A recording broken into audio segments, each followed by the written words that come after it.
Hello आणि good morning. कशा आहात तुम्ही सर्वजण? आम्ही इथे एकदम मजेत आहोत. आणि आज होता फ्रायडे.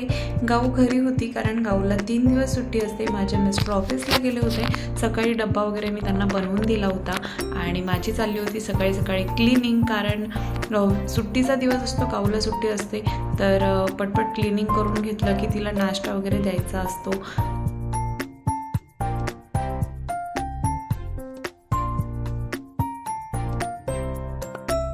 आणि आज राघव देखील झोपला होता आणि माझीही छान झोप झाली होती. सो मी म्हटलं की पटकन क्लिनिंग करून तुमच्यासोबत शेअर करेल माझं मॉर्निंग रुटीन काय आहे जेव्हा गाऊ घरी असते तेव्हा.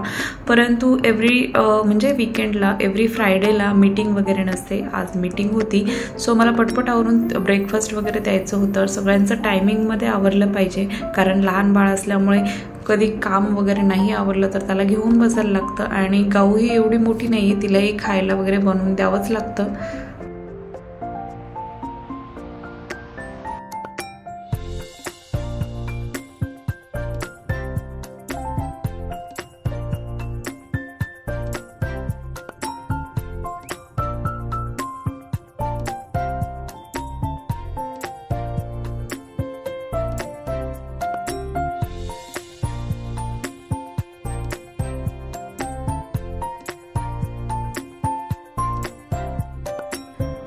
आणि त्यासोबतच मला आता फरशी क्लीन करायची होती. सो मी लायझॉल घेतलं होतं आणि ते पाण्यामध्ये टाकायचं आहे, परंतु थोड्या पाण्यात टाकायचं आणि मग त्यावरून पाणी सोडायचं.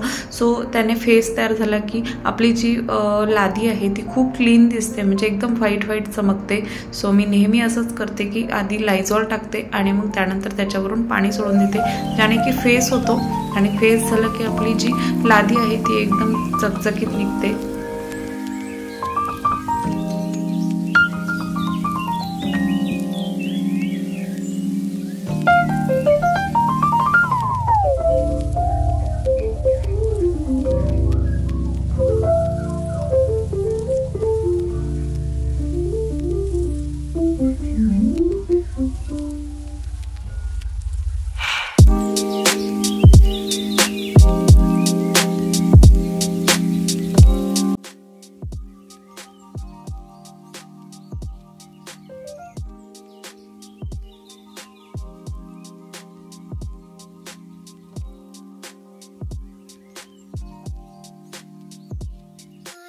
आणि इथे निवांत चहा वगैरे घेत मी गाऊच्या क्लासची जी मीटिंग होती झूम ॲपवर, तर ती म्हणजे ऐकत होते. आणि त्यानंतर क्वेश्चन वगैरे देखील करायचे होते. सो काही क्वेश्चन्स मीही केले होते आणि सोबतच गाऊला नाश्ता द्यायचा होता, कारण नाश्ता हा खूप महत्त्वाचा असतो सकाळी सकाळी लहान मुलांसाठी तरी.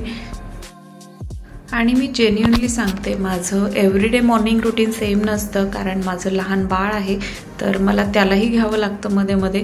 कधी कधी तो सकाळी लवकर उठतो, सो मला काहीच आवरता येत नाही, मग मी दुपारी आवरते. तर हे माझं म्हणजे नॉर्मल रुटीन आहे जेव्हा तो सकाळी झोपलेला असतो तेव्हा. कारण कधी कधी माझी झोप नाही झाली रात्री, त्याने मला जागवलं तर मीही त्याच्यासोबत झोपून घेते, म्हणजे लंच वगैरे देऊन सर्वांना. परंतु हे माझं गाऊ घरी असतानाचं रुटीन आहे. ज्या दिवशी गाऊ घरी असते थोडंसं लेट उठतो आम्ही आणि त्यामुळे माझी झोप झालेली असते.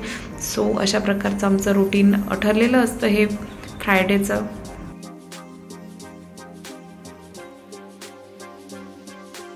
आणि ब्रेकफास्टमध्ये मी गाऊला चपाती आणि ऑमलेट दिलं होतं आणि मी माझ्यासाठी ऑमलेटच बनवत होते. परंतु तुम्हाला माहितीच आहे मी डाएटवर आहे, वजन कमी करते.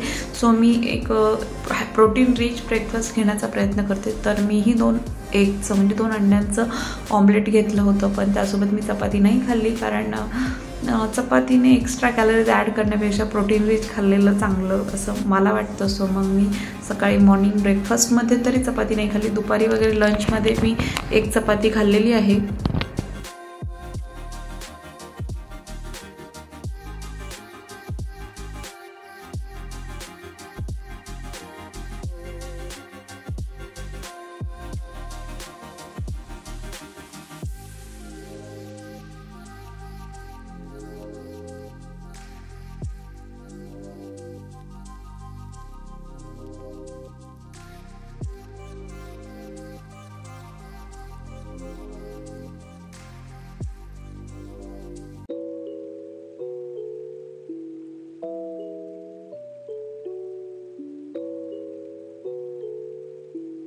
आणि असंच प्रोटीन रिच खाऊन वगैरे, कारण आपल्याला बाळ छोटं असल्यामुळे आपलं स्वतःच्या डाएटकडे लक्ष देण्यासाठी वेळ नाही भेटत. सो जसं जेवढं जमेल तेवढं मी प्रयत्न करत असते की मी हेल्दी खाण्याचा प्रयत्न करेन. कधीतरी आउटसाईडचं फूड होतच नाही असं नाही, परंतु त्याने आपल्या वजनावरती परिणाम होऊ दिला नाही पाहिजे ॲक्च्युली. कारण घरामध्ये तर ॲक्च्युली मला एवढं एक्सरसाइजसाठी म्हणजे काम वगैरे भरपूर असतं, सो एवढा काही मला म्हणजे फरक जाणवत नाही. परंतु बाहेर जर तुम्ही गेलात तर तुम्ही बाहेर तुमचा लंच वगैरे कॅरी करू शकता किंवा घरामध्ये हेल्दी प्रोटीन रिच आयटम खाण्याचा प्रयत्न करू शकता. आणि कधी कधी नाही राहत, आपल्याला क्रेविंग होते बाहेरचं खाण्याची, तर अशा वेळी तुम्ही ॲटलिस्ट प्रमाणामध्ये खाल तर तुमचं वजन देखील मेंटेन राहील. कारण हा माझा पर्सनल एक्सपिरियन्स आहे. माझं बऱ्यापैकी वेट लॉस झालेला आहे माझ्या डिलिव्हरीनंतर, कारण माझंही सी सेक्शन म्हणजे डिलिव्हरी झाली होती. सो आत्ता माझं वजन जवळजवळ मी 87वरून 75वर आणलेलं आहे. आणि मी तुमच्यासोबत माझी वेट लॉस जर्नी देखील लवकरच शेअर करेल.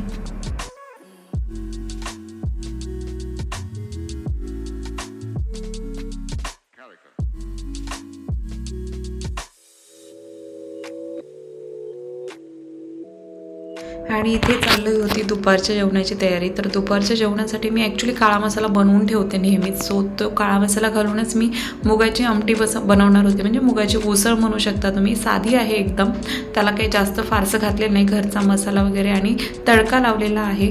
तर हीच मी संध्याकाळी माझ्या मिस्टरांना वगैरे, म्हणजे संध्याकाळच्या जेवणामध्ये देखील तीच असणार आहे दुपारी वगैरे आम्हाला.